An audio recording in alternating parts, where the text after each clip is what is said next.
13वां अध्याय। नारद जी बोले, दैत्यों के तीक्ष्ण प्रहारों से व्याकुल देवता इधर उधर भागने लगे। तब इंद्र आदि को इस प्रकार का भयभीत देखकर गरुड़ पर चढ़े भगवान युद्ध में आगे बढ़े। उन्होंने अपना सारंग नामक धनुष उठाकर बड़े जोर से टंकोर किया। त्रिलोकी शब्दित हो गई। पल मात्र में ही भगवान विष्णु ने हजारों दैत्यों के सिर काट गिराए। यह देखकर जलंधर के क्रोध की सीमा न रही। फिर तो भगवान विष्णु और जलंधर का महान संग्राम हुआ। बाणों से आकाश भर गया। लोग आश्चर्य करने लगे।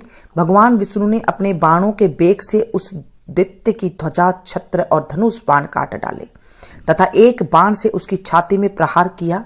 इसे व्यथित हो उसने अपनी प्रचंड गदा उठा गरुड़ के मस्तक पर दे मारी। गरुड़ पृथ्वी पर गिर पड़ा, साथ ही क्रोध से उस दैत्य के होठ काटे और भगवान विष्णु की छाती में एक तीक्ष्ण बाण मारा। इसके उत्तर में भगवान विष्णु ने उसकी गदा काट दी और अपने सारंग धनुष पर बाण चढ़ा चढ़ाकर उसको बींधना प्रारंभ कर दिया। जलंधर भी उस पर अपने पैने बाण बरसाने लगा। उसी समय जलंधर ने भगवान विष्णु को कई पैने बाण मारकर वैष्णव धनुष को काट दिया।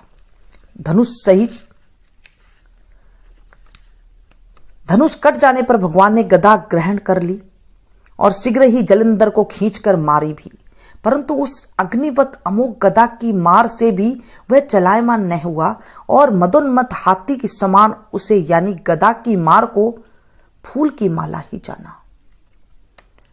साथ ही उस युद्ध दुर्मद ने अत्यंत ही क्रुद्ध होकर एक अग्निमुख त्रिशूल उठाकर विष्णु पर छोड़ दिया। भगवान विष्णु ने शिव के चरणों का स्मरण कर नंदक नामक त्रिशूल से उसके त्रिशूल को छेद दिया। जलंधर ने झटककर भगवान विष्णु की छाती में से एक मुष्टिक मारा। उसके उत्तर में भगवान विष्णु ने भी उसकी छाती पर अपनी मुष्टिका का प्रहार किया।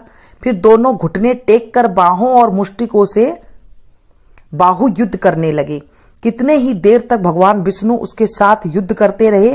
वह कुछ श्रमित से हो गए। तब सर्वश्रेष्ठ माया भी भगवान उस दैत्यराज मेघ